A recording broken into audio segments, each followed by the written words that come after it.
Sa likod ng ganda at bagsik ng Bulkang Taal ay may isang misteryosong abandonadong bahay na tila naging mata at saksi sa mga sakuna na nangyari dito. Nakausap ni alias Totoy kamakailan ang ilan sa mga kaanak ng mga nawawalang sabungero. Parang nakakamalikmata yung mga bintana dito. Parang may mga dumadaan. Medyo iba yung pakaramdam dito sa bahay na to, guys. Grabe, pinipitig yung EMF natin dito, guys. Ano mabubuhay yan eh? Nakapauna yan doon sa talik eh. Lahat yan.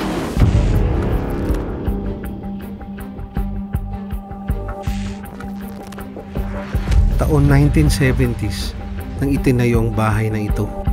At ayon sa aming mga nakausap, pagmamay-ari daw ito ng isang kilalang negosyante at itinayo daw ito upang maging isang rest house ng kanyang pamilya.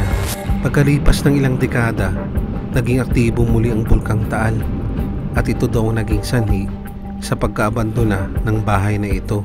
Mula daw nang ito'y naabandona, madalas na daw makarinig ang mga nangingisda dito ng mga sigaw at hindi ka nais-nais na ingay sa bahay na ito. Dahil sa mga nalaman naming kwento ay napagplanuhan namin ito puntahan upang libutin at imbestigahan. Mula Maynila ay kailangan namin bumiyahe ng 2 oras para makarating sa Batangas. At pagdating namin dito ay kailangan pa namin pumasok sa isang liblib na daan para marating ang trail pababa sa lawa ng Taal. At maya-maya pa ay narating na namin ang dulo ng daan na ito at inihanda na kagad namin ang aming mga kagamitan. Halos paggabi na nung pababa kami sa aming pupuntahan. At ayon sa mga nakausap naming taga rito ay kailangan naming maglakad sa gubat ng 3 hanggang 2 kilometro pababa. Habang tinatahak namin ang daan pababa ay bigla naman kami may nakitang malaking puno sa aming dinaraanan. Biray mga ganyan. Nagpatuloy lang kami sa aming paglalakad, ngunit hindi kami sigurado kung tama ba ang trail na aming nilalakaran.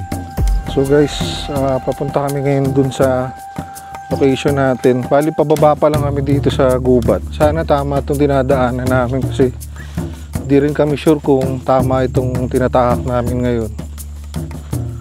So malalaman natin mamaya. Habang patuloy kami sa aming paglalakad ay bigla ko naman napansin na sa gilid na pala kami ng bangil naglalakad. Yan ang bangil na yan, guys. Yan oh.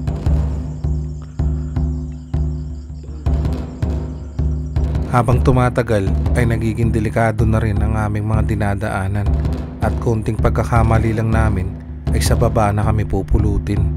So dito pala kami ngayon sa gitna siguro, guys. Gitna pa lang siguro kami. Wala pa kami dun sa mismong lokasyon. Time check muna. Time check tayo, guys. 7:28 na ng gabi ngayon. At naglalakbay pa rin kami pababa papunta sa aming lokasyon. At habang tumatagal ay mas lalong nagiging komplikado ang aming dinadaanan. Problema namin ngayon pagpabalik namin kasi patirik, kasi pababa pa lang medyo nakakapagod na eh. Kita nyo naman sa pawis namin. So pag uwi na ito ayun ang pinoproblema namin. Pagkalipas ng ilang kilometro ng aming paglalakad ay may nakita naman kaming isang balon sa aming dinaraanan at nakakapagtaka dahil may isang buhay na pusa sa loob nito. Saan? Pinupusaw sa gilid. Ganyan. Ayun oh, yung orange. Ang balon na ito ay isa palang tanda na malapit na kami sa aming paroroonan. Dahil konting lakad lang ay nakita na namin ang aming pupuntahan. So ito na yung bahay. Sabi, ito ang itsura namin ngayon. Ligo na kami sa pawis. So time check natin kung anong oras kami nakarating dito sa bahay. 7:45 na ng gabi. So may higit isang oras din tayo naglakad, no? Oh, mga 1 hour din kami naglakad dito. So, papahinga siguro muna kami. Hanap kami ng pwede namin gawing base camp. Sa Sa mga oras na ito ay naisipan namin na magpahinga at gumawa ng base camp sa gilid ng lawa ng Taal. Dito na din kami naghapunan at nagpalipas ng oras bago namin pasukin isa-isa ang abandonadong bahay. Pagsapit ng hating gabi ay pinasok ko muna mag-isa ang loob ng bahay at ito naman ang aking mga naranasan. Kung mapapansin nyo, ang daming vandalism dito sa bahay na to. Siguro yung mga pumupunta siguro dati dito, yun yung mga nagsusulat na ito. So itong mga bintana dito guys, halos kinuha na yung pinaka bintana. Giba-giba na siya oh. Kasi itong hagdan guys, meron siyang parang bodega sa ilalim, kaso puro na siya basura. Puro kalat na lang nasa loob nito ngayon. Hindi na talaga nalagaan yung bahay na to. Pinasok ko muna ang isang kwarto dito na matatagpuan sa unang palapag. Napansin ko yung sahig dito, gawa siya sa marmol guys. Mas puro vandal din yung pinaka kwarto na to. Puro sulat sa dingding. Check din natin yung ibang mapupunta natin dito sa bahay. Tapos yung pinaka bintana rin dito, wasak-wasak na din eh oh. Siguro may mga kumuha ng pinaka bintana na ito, yung pinaka brace ng bakal. Medyo iba yung pakiramdam dito sa bahay na to guys. Lalo na ang tagal na ito na abandona. Parang nakakamalikmata yung mga bintana dito. Parang may mga dumadaan. So ito naman yung pinaka hallway nila dito patungo dun sa CR nila. Sa bandang likod ay matatagpuan nyo naman ang kanilang kusina. So ito, parang ito yung pinaka kusina nila. Nandito pa yung pinaka sink nung kusina. Tapos puro na rin bubog yung mga nandito ngayon. Tapos ito naman, para siyang dirty kitchen. Siguro dito yung mga ihaw-ihaw dito ginagawa. Kung makikita nyo guys, yung mga kisame dito, medyo may lumot-lumot na siya sa mga semento. Tapos yung mga bintana dito, giba-giba na rin. Kung makikita nyo yung mga bintana, ayan oh, puro kahoy. Check naman natin guys yung ibang parte nitong bahay. Hindi naman siya ganun kalakihan talaga.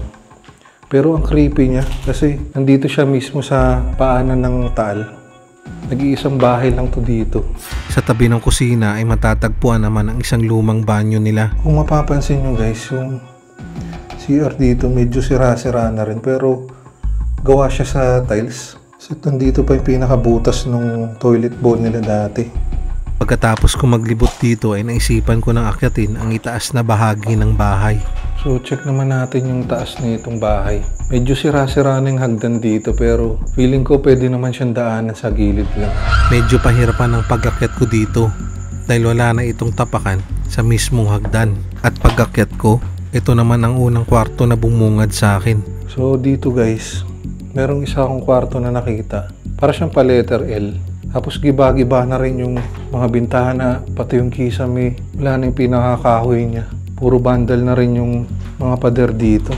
Kung makikita nyo, yung mga sahig dito, para siyang gawa sa kahoy. Ayun o, kaso tinuklap na yung ibang parts na ito. Para siyang puzzle tiles na kahoy. Puro bato-bato na rin. Halatang giniba na talaga yung mga ibang parte na itong bahay. Sa tabi ng kwartong ito ay matatagpuan naman ang kanilang veranda. So ito siguro guys, ito yung pinaka-terrace ng bahay. Wala na siyang railings eh. Tinanggal na siguro yung pinaka-railings na ito. Pero parang mayroon siyang daanan. Parang may hallway dito sa gilid. Kung mapapansin nyo, itong sahig ng terrace, gawa rin siya sa marmol. Tapos wala na rin kisame yung bubong dito. Sa bandang likod ay makikita naman ang isang balcony na halos kinain na rin ang kagubatan. Kung mapapansin nyo, napakalawak ng balcony na itong bahay. Pero puro na rin siya damo-damo. Tapos bawat kwarto, mayroong tagusan dito sa pinaka-balcony. Dito sa balcony ay makikita naman ang isang CR na halos puno na rin ng damo. Ito naman merong CR siguro to dati. Halos tinakpan na rin siya ng mga damo. Pinasok ko na din ang isa pang kwarto dito na matatagpuan sa taas. Ito naman yung isang kwarto dito sa taas guys. Meron din siyang tagusan dun sa balcony na dinaanan natin kanina. Pero sira na talaga yung ibang parte na itong bahay. Halatang ninakawan tong bahay na to. Pati yung mga plywood sa kisame, kinuha na rin. Sa tapat ng kwartong ito ay matatagpuan din ang isa pang kwarto dito sa taas. Tapos itong tapat naman nitong kwartong to, meron din siyang maliit na kwarto. Halos ganun din yung itsura ng kwarto na ito dun sa mga pinunta natin kanina. Giba-giba na rin, sayang yung bahay na to. Pero dito sa kwartong to, makikita niyo yung pinakasahig niya. Nandito pa yung mga wooden puzzle na para siyang tiles na dinidikit sa sahig dati. Habang naglilibot ako sa palapag na ito ay sinubukan ko na rin magbukas ng EMF at ito naman ang nangyari. Kung ipitik yung EMF natin dito. Habang naglalakad ay unti-unti namang umiilaw ang EMF kaya hinanap ko kung saan ito nanggagaling. Ang taas nito. At habang nasa balcony ako ay unti-unti na itong lumalakas. Grabe, pumipitik yung EMF natin dito guys. Sobrang lakas ng frequency na nasasagap ng EMF dito na parang nasa harapan ko lang siya. Makikita nyo, meron siyang nasasagap na frequency dito. At hindi na ako nag-aksaya ng oras at tinawag ko na ang aking mga kasama para magsagawa ng isang investigasyon dito. So guys, time check muna tayo ngayon. 3:37 AM na ngayon. At tatry natin makipag-communicate sa mga frequency dito or mga entity na nandito ngayon. So nandito kami ngayon lahat sa balcony ng bahay. Tatry natin makipag-communicate kung anong meron dito. Sa mga oras na ito ay nagsimula na kami magtanong gamit ang spirit box at iba pang kagamitan. Pwede mo bang lapitan yung EMF namin kung meron ba kaming kasama ngayon? Lapitan mo yung EMF namin. Habang nag-aantay ng sagot ay bigla naman kaming minarinig na ingay na nanggagaling sa bubong. Ha? Ha? Kumakatok sa bubong? Dito na kami medyo nagtaka dahil wala namang kahit anong puno o sanga na pwedeng magingay sa bubong dito. Binaliwala lang namin ito Tanong nga po. at nagpatuloy ulit kami sa aming pagtatanong. Pwede ka ba makipag-communicate sa amin?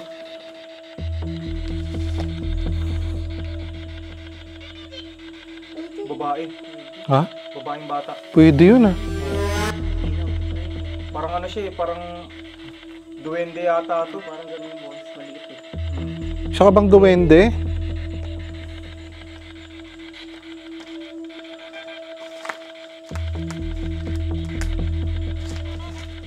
Oo.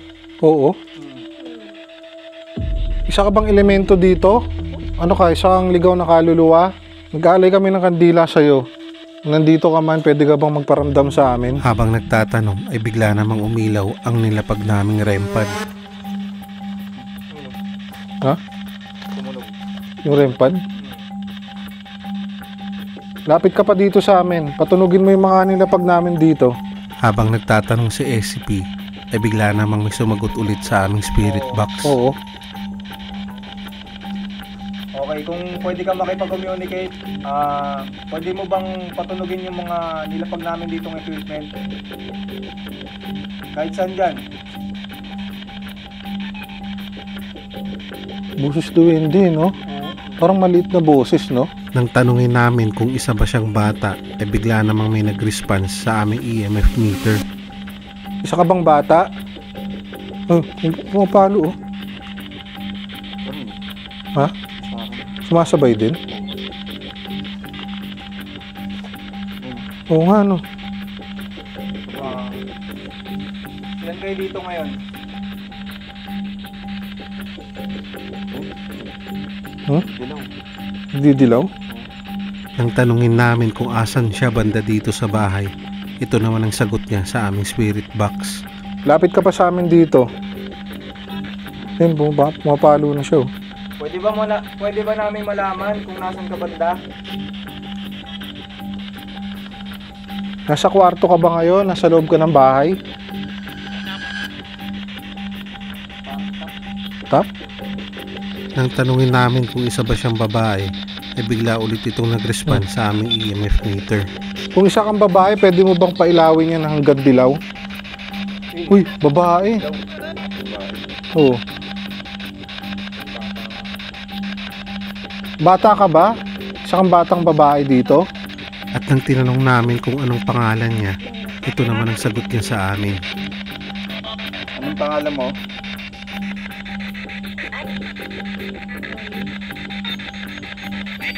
Sa mga oras na ito ay wala na kaming nakuhang mga malinaw na sagot at mga response sa aming mga devices. Yun lang ba yung kaya mo?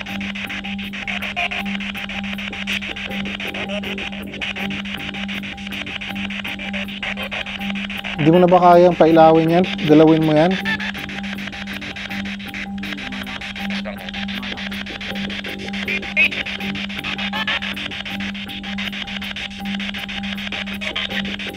Sige, galawin mo pa.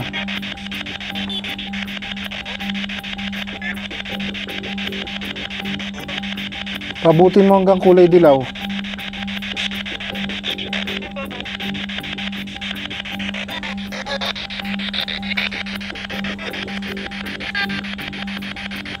Kanina nagpapailaw ka na ito eh. Ngayon pailawin mo hanggang kulay dilaw. Dahil wala na kaming nakuhang mga malinaw na sagot, ay naisipan na namin ihinto ang aming investigasyon sa bahay na ito. Sa paglakbay namin dito, ay isa na naman itong karanasan na hindi namin malilimutan. Ano man ang nababalot na kwento dito sa Taal Lake, ay mananatili pa din itong isang misteryo.